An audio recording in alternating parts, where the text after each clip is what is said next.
Suicide bomber Umar Faridabad की अल फलाह university में पढ़ाता था।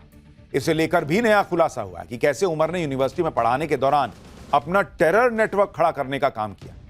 जांच में पता चला है कि दिल्ली में आत्मघाती धमाके से 10 दिन पहले आतंकी डॉक्टर ने नूह में घर किराए पर लिया। सूत्रों के मुताबिक इस घर को विस्फोटक इकट्ठा करने और दूसरी जगहों पर सप्लाई करने के मकसद से किराए पर लिया गया। किराए का घर लेने के लिए आतंकी उमर ने इलाके के 2 मुस्लिम युवकों शोएब और रिजवान को पैसे का लालच दिया। सूत्रों का दावा है कि शोएब और रिजवान ही आतंकी उमर की जरूरत का सारा सामान किराए के घर तक पहुंचाते थे। ब्लास्ट में इस्तेमाल की गई उमर की कार की मरम्मत भी इन्हीं दोनों ने करवाई थी। सूत्रों के दावे के मुताबिक ब्लास्ट से पहले 10 दिन तक आतंकी उमर किराए के मकान में ही रहा, एक बार भी बाहर निकला ही नहीं।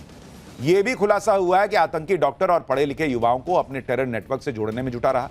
इसके लिए आर्थिक तौर पर कमजोर और अलग अलग वजहों से परेशान लोगों को टारगेट कर रहा था। सूत्रों के मुताबिक ऐसे लोगों का ब्रेन वॉश करने के लिए फिलिस्तीन का उदाहरण देकर उन्हें कट्टरपंथी विचारधारा से जोड़ा जाता था और फिर उन्हें सुसाइड बॉम्बर बनने के लिए तैयार करने की कोशिश होती थी। लेकिन इस्लाम की आड़ में जिस तरह आतंकी डॉक्टर उमर ने सुसाइड बॉम्बिंग को शहादत बताने की कोशिश की, उसको लेकर AIMIM के प्रमुख असदुद्दीन ओवैसी ने उसे आड़े हाथों लिया। ओवैसी ने आतंकी उमर के बयान को गुमराह करने वाला बताया और लिखा कि दिल्ली ब्लास्ट के आरोपी उमर नबी का एक बिना तारीख वाला वीडियो सामने आया है जिसमें वो सुसाइड बॉम्बिंग को शहादत बता रहा है। कह रहा है कि इसे गलत समझा गया है। आगे ओवैसी ने लिखा कि इस्लाम में सुसाइड हराम है और बेगुनाहों की हत्या घोर पाप है। ऐसी करतूत देश के कानून के भी खिलाफ है। यह किसी भी तरह नासमझ नहीं है, यह आतंकवाद के अलावा और कुछ नहीं है। आगे ओवैसी ने भी कहा कि इस तरह की सोच समाज और देश दोनों के लिए खतरनाक है। तो जो नेता उमर जैसे सुसाइड बॉम्बर से हमदर्दी जता रहे थे, उन्हें कम से कम ओवैसी से सीखना चाहिए, जिन्होंने खुलकर कह दिया कि यह तो सीधा सीधा टेररिज्म है भाई। दिल्ली ब्लास्ट केस में फरीदाबाद की अल फलाह यूनिवर्सिटी भी जांच एजेंसियों के रडार पर है। कल अल फलाह ट्रस्ट के ठिकानों पर दिन भर ईडी की छापेमारी चली। अल फलाह ग्रुप के चेयरमैन जवाद सिद्दीकी को गिरफ्तार किया गया।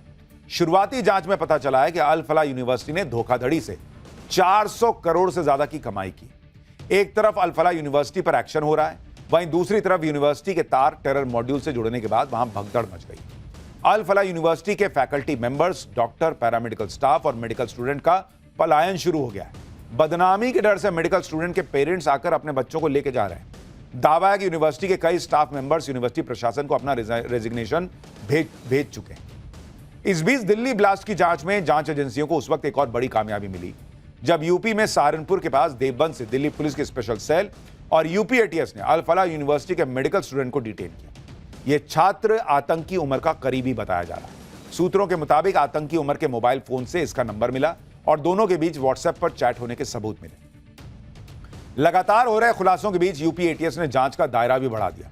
सूत्रों के मुताबिक यूपी ATS ने संदिग्ध मदरसों के छात्रों और मौलवियों की रिपोर्ट मांगी। प्रयागराज, कौशांबी, फतेहपुर के मदरसों से रिपोर्ट तलब की गई है। बांदा, हमीरपुर, चित्रकूट, महोबा के मदरसों से भी रिपोर्ट मंगाई गई है। इसके साथ ही अल्पसंख्यक कल्याण विभाग से मदरसों में पढ़ने वाले छात्रों के पेरेंट्स की भी डिटेल मांगी गई है। दिल्ली में हुए ब्लास्ट के बाद व्हाइट कॉलर टेरर मॉड्यूल तैयार करने में जिस तरह फरीदाबाद की अल फलाह यूनिवर्सिटी का कनेक्शन सामने आया, उसके बाद अब देश की दूसरी अल्पसंख्यक यूनिवर्सिटीज और मदरसों की जांच की मांग भी उठने लगी। पाठशाला में अब अगला चैप्टर, जिसमें आपको दिखाने जा रहा हूं लॉरेंस बिश्नोई का भाई अनमोल भारत आया कौन कौन से राज खोलने वाला है।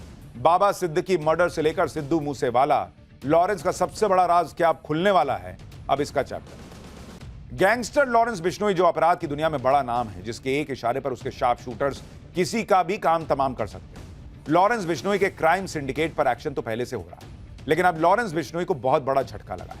लॉरेंस बिश्नोई का भाई अनमोल बिश्नोई जो भारत में मोस्ट वांटेड है, उसे अमेरिका से भारत लाया गया है। सिद्धू मूसेवाला मर्डर हो, बाबा सिद्दीकी मर्डर केस, इन सब में अनमोल बिश्नोई वांटेड है।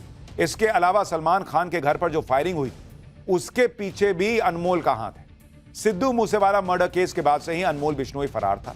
लॉरेंस बिश्नोई ने अपने भाई अनमोल को बचाने का पूरा इंतजाम किया था, लेकिन लॉरेंस की तमाम कोशिशों के बाद भी अनमोल बिश्नोई पुलिस के हत्थे चढ़ गया और अब भारत लाया जा चुका है। लॉरेंस बिश्नोई ने कैसे अपने भाई अनमोल को विदेश भेजा, अनमोल बिश्नोई कैसे अमेरिका में पकड़ा गया, लॉरेंस का भाई अनमोल कैसे मोस्ट वांटेड क्रिमिनल बन गया, आज उसकी पूरी इनसाइड स्टोरी आपको बताऊंगा। कौन कौन से राज वो खोल सकता है, यह भी दिखाऊंगा। अनमोल बिश्नोई को दिल्ली आते ही एयरपोर्ट पर सुरक्षा एजेंसीज ने अपने कब्जे में ले लिया। ये तस्वीरें देखिए जब अनमोल बिश्नोई भारत लाया गया। अनमोल बिश्नोई सफेद रंग की टी शर्ट पहने हुए था। उसे एनआईए अधिकारियों ने फौरन अपने घेरे में ले लिया। अनमोल बिश्नोई को एयरपोर्ट पर ही एनआईए ने गिरफ्तार किया। उसके बाद अनमोल बिश्नोई को एनआईए हेडक्वार्टर ले जाया गया। एनआईए अनमोल बिश्नोई को कस्टडी में लेकर पूछताछ करेगी। 6 राज्यों की पुलिस उससे पूछताछ करेगी। यानी भारत में अनमोल बिश्नोई से पूछताछ का लंबा सिलसिला चलेगा। एनआईए के साथ कई और एजेंसीज भी अनमोल बिश्नोई से पूछताछ करेंगी।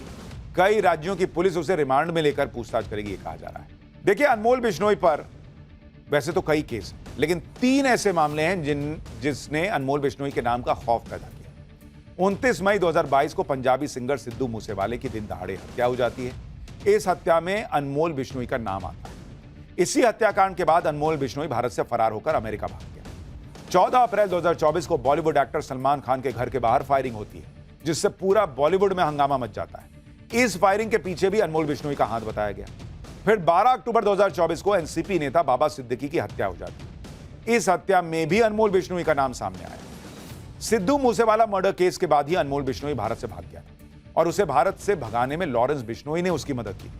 लॉरेंस बिश्नोई ने अनमोल के लिए रूस का पासपोर्ट बनवाया। अनमोल का फर्जी पासपोर्ट फरीदाबाद के एड्रेस पर बना। पासपोर्ट में अनमोल का नाम भानु प्रताप लिखा हुआ, पिता का नाम राकेश और मां का सुमित्रा देवी। इसी पासपोर्ट के सहारे 2022 में अनमोल फरार हुआ। फर्जी पासपोर्ट के सहारे अनमोल पहले नेपाल गया, नेपाल से दुबई, केनिया होते हुए अमेरिका भाग गया। अमेरिका पहुंचने के बाद अनमोल वहीं से लॉरेंस बिश्नोई गैंग को ऑपरेट कर रहा है और इधर भारत में एक के बाद एक कांड होते चले जा रहे थे। जांच एजेंसीज को यह पता चल चुका था कि अनमोल बिश्नोई अमेरिका में और उसे लाने की कोशिशें तेज हो गई। अनमोल लगातार अमेरिका और कनाडा आता जाता रहा। अप्रैल 2023 में अनमोल को कैलिफोर्निया में देखा गया था। पिछले साल अमेरिका में अनमोल को गिरफ्तार किया। फर्जी डॉक्यूमेंट से अमेरिका आने के आरोप में उसका अरेस्ट हुआ। अनमोल को अमेरिका के पोटावाटामी काउंटी जेल में रखा गया था। इस जेल में खूंखार अपराधियों को रखा जाता है। यहीं से अनमोल बिश्नोई के भारत आने की कोशिश तेज हुई और अब अनमोल बिश्नोई भारत आ चुका है और कहा जा रहा है कि उससे कई अहम राज जो हैं वो उगलवाए जाए। अनमोल बिश्नोई को अमेरिका में बेहद कड़ी निगरानी में रखा गया था। अमेरिकी जेल में अनमोल बिश्नोई के पैरों में इलेक्ट्रॉनिक डिवाइस लगाई गई थी जिसे एंकलेट कहते हैं। यानी अगर अनमोल बिश्नोई भागने की भी कोशिश करता तो उसे पकड़ लिया जाता। एंकलेट को एंकल मॉनिटर या ट्रैकर भी कहा जाता है। इस इलेक्ट्रॉनिक गैजेट को कैदी के पैर में बांध दिया जाता है। इससे आरोपी की जीपीएस लोकेशन ट्रैक की जा सकती है। हाउस अरेस्ट के दौरान भी एंकलेट का प्रयोग करते हैं जिससे तय हो सके कि आरोपी घर से बाहर ना निकले। एंकलेट को बिना कोड या की के नहीं उतारा जा सकता। उतारने या काटने की कोशिश करने पर अलार्म बज जाता है। एंकलेट का इस्तेमाल आमतौर पर जमानत पर बाहर आए लोगों, हाउस अरेस्ट किए गए लोगों, प्रोबेशन या पैरोल पर या किए गए लोगों को पहनाया जाता है जिससे उनकी लोकेशन का पता चलता रहे और जरूरत पड़ने पर उनको पकड़ा जा सके। अनमोल बिश्नोई के खिलाफ बाबा सिद्दीकी के परिवार ने भी कई शिकायतें दर्ज कराई। बाबा सिद्दीकी के बेटे जीशान सिद्दीकी के मुताबिक बाबा सिद्दीकी के परिवार ने अमेरिकी एजेंसीज के सामने खुद को विक्टिम्स ऑफ क्राइम के रूप में रजिस्टर कराया। अमेरिकी एजेंसीज ने बाबा सिद्दीकी के परिवार को लगातार अपडेट देता रहा। वो 18 नवंबर को अमेरिकी एजेंसी की तरफ से एक ईमेल आया था। इसमें लिखा था कि अनमोल बिश्नोई को अमेरिका से निकाल दिया गया। इसी के बाद अनमोल बिश्नोई को अमेरिका से भारत के लिए डिपोर्ट किया गया। अनमोल बिश्नोई को भारत लाया जाना सुरक्षा एजेंसियों के लिए बड़ी कामयाबी है क्योंकि लॉरेंस बिश्नोई की शह पर अनमोल बिश्नोई ने कई कांड किए। वो एनआईए की मोस्ट वांटेड लिस्ट में शामिल है। अनमोल बिश्नोई अमेरिका में बैठकर लॉरेंस का गैंग चला रहा था। अनमोल बिश्नोई पर भारत में 10 लाख रुपए का इनाम था। 26 साल के अनमोल बिश्नोई पर भारत में कुल 18 केस हैं। हत्या, हथियारों की तस्करी, उगाही, धमकी देना, सब तरह के केस। अनमोल बिश्नोई अमेरिका से लॉरेंस के शूटर्स को आदेश देता था और अमेरिका से ही लॉरेंस गैंग के मेंबर्स तक पैसा पहुंचाता था।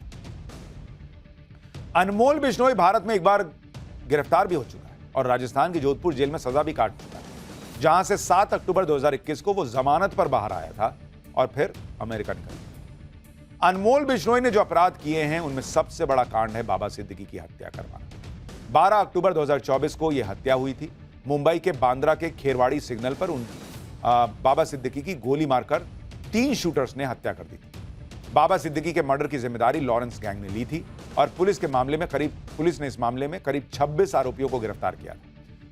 बाबा सिद्दीकी हत्याकांड में गैंगस्टर अनमोल बिश्नोई वांटेड घोषित हो गया था और हत्या के दौरान शूटर्स के साथ वो संपर्क में था।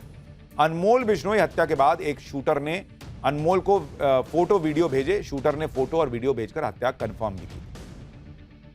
इसी तरह से सिद्धू मूसेवाला की हत्या की गई थी और इसमें अनमोल बिश्नोई का नाम सामने आया था। 29 मई 2022 को सिंगर सिद्धू मूसेवाला की हत्या पंजाब के मानसा में गोली मारकर की गई थी। हत्याकांड के बाद अनमोल का नाम चर्चा में आया।